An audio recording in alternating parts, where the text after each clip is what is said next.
Ain't no half stepping with Marcus J. Thank you so much for hanging in there with us to get in on the discussion. 804-447-0601. In this segment, we're going to talk about a few stories, just two. We're going to do two real quick. But every time we talk about some of these kinds of things, they make you say, what, Big Rube? What the hell? What the hell?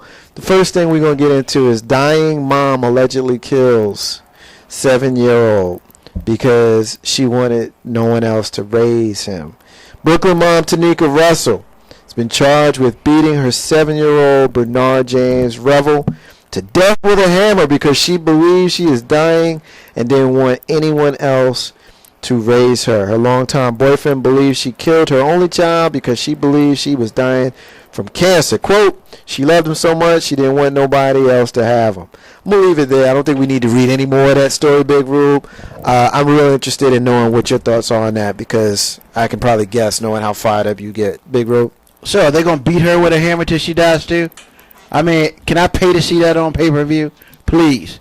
I mean, when stupidity happens, stupidity should be paid for in stupidity. That is the most dumbest stuff that I've ever seen or heard of in my life. You're going to beat a kid because you think you're dying and you don't want anybody else to raise him. What type of dumbass stuff is that? Wow. I mean, sorry for all the kids who had to hear that. But what? Really?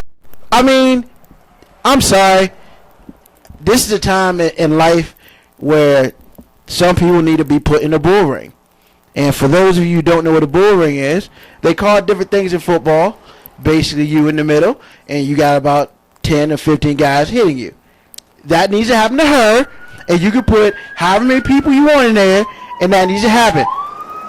I mean, I'm sorry, and I'm sorry I lost my composure, but that is the dumbest S I've ever heard of in my life, and whatever happens to her will not be good enough for me. Carlton? This is me. I believe in Nebuchadnezzar, eye for an eye, tooth for a tooth. So let's go ahead and beat her like she beat them.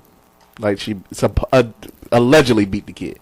That's my thing. Everybody has their opinion on it, and in this case, I agree with my brothers. Drunk mom arrested after missing baby is found face down in the street. Maya in the Trees Cole of Tulsa, Oklahoma has been arrested and is being held on felony child endangerment complaint after her baby was found in the middle of the road. Cole reported her 11-month-old infant son missing Saturday night. When the officer arrived at her residence, he noticed that she and the other parent were extremely, quote, intoxicated. The officer wrote a police report that the parents were so drunk they could not provide information on where they think the child could be. Police did find a witness who said she picked up Cole near a certain area in Tulsa. When the police drove back to the location, they found a child's car seat facing down in the middle of the avenue. When the officer lifted up the car seat, the baby was still inside, dehydrated but okay otherwise. The child was placed in the custody of the Department of Human Services. Carlton Banks. Yo, beat her. I mean, that's pure and simple child endangerment. It makes no sense to be that drunk around your kid. You know I don't do it. You've seen me not do it. Never will. Big Rope?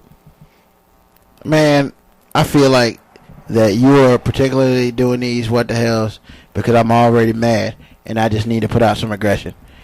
Another stupid chick who doesn't care about the child that she had. Man, I'm all about the firing squad right now. I just like seeing you get fired up. Last one we're going to do, keeping with the theme of child endangerment. Booty Pop is a rap by a 6-year-old boy who is doing a rap video. In the video, you will find young man, and I won't say his name.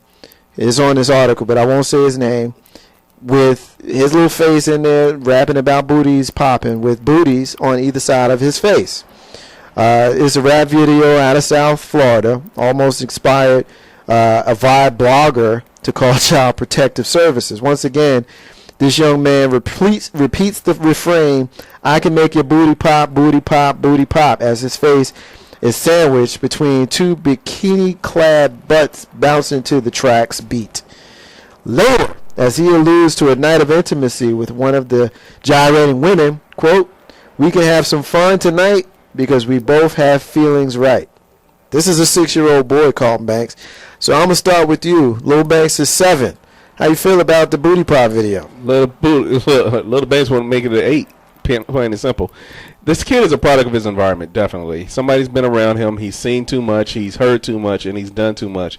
That and or somebody's giving him the lyrics, and he just has that voice that somebody wants to hear. It's sad. It's pitiful. Not my kid. To me, it's beyond. It's embarrassing. It's embarrassing. I had this conversation with a trusted friend earlier today, and this is someone around our age who doesn't have children. But this person was like, "Yo, how can you allow your son, your boy, to be in a position where he's 6 years old and he's already learning the disrespect of women?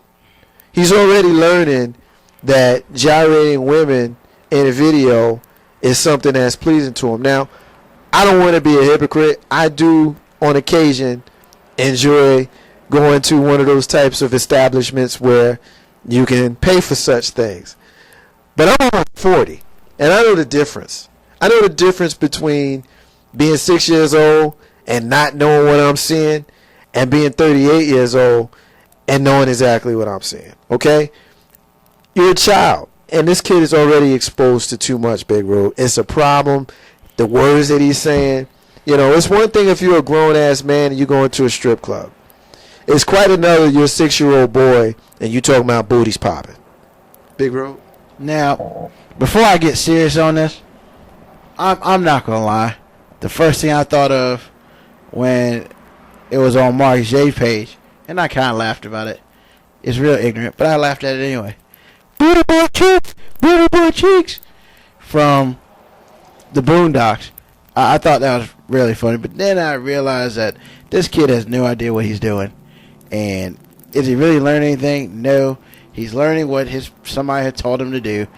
Do I think he's stupid? He's 6 years old. He's not stupid. He just doesn't know what he's doing. He's misguided. He's very misguided. And, but honestly, don't we misguide children all the time? And I say that to say this. When kids are young, kids are funny. And you get them to do funny things because it makes you laugh. When you have your child who can barely speak, say words, and you think that's funny, you're misguiding your children. Now, with that being said, it's to each his own. I ain't telling people how to raise their kids. But you know what? It happened to us when we were growing up.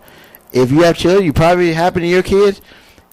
If you're going to misguide them, at least misguide them on stuff that's not stupid as this. I can think of some other things that would have been funny. But really booty pop or whatever, booty butt cheeks or whatever, you don't have your kids say some stupid stuff like that. Now, if they say something and it sounds like they're cursing, but they're really not, okay, that's funny for like the first 2 times you said it. But then correct them and say, don't ever say that again. I know I said that would be the last story, but I do have one more that I want to get into, keeping with the trend of child abuse. Here on Ain't No Half Steppin' with Marcus J. If you know me, you know that anytime you have a missing child or abused child, that's close to my heart. And we put these stories out and we say what the hell kind of in a funny kind of way.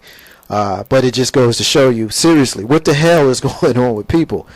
What's going on with Gordon Solomon, the California pastor accused of having sex with his 12-year-old church member? It's a pastor.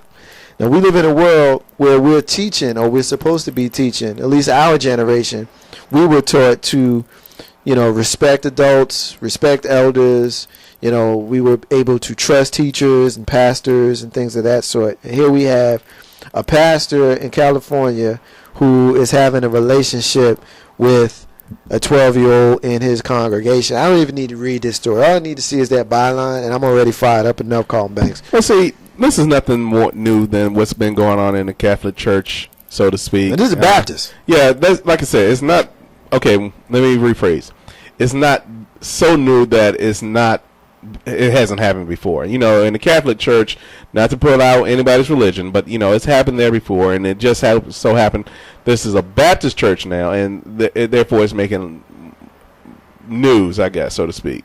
So, touching a child is plain and simple is bad, you know. And again, you're supposed to be able to go to your pastor, respect him or her, and appreciate what they had to say and look to them for guidance. But in this case, man, go ahead and get rid of your church, man, for real. Go to jail. Big Rope.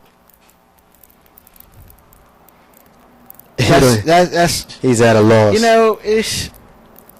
You know, that I'm not at a loss. It's just sad that this doesn't even faze me anymore. But really, 12 years old? Come on, man. Really? 12 years old? I got you. I mean, that's just as bad as slapping a kid in the face. Yeah.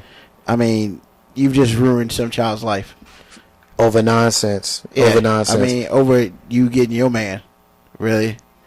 That's...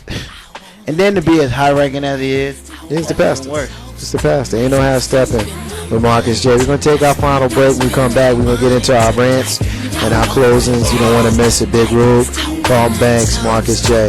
Ain't no half stepping. Be back in a minute.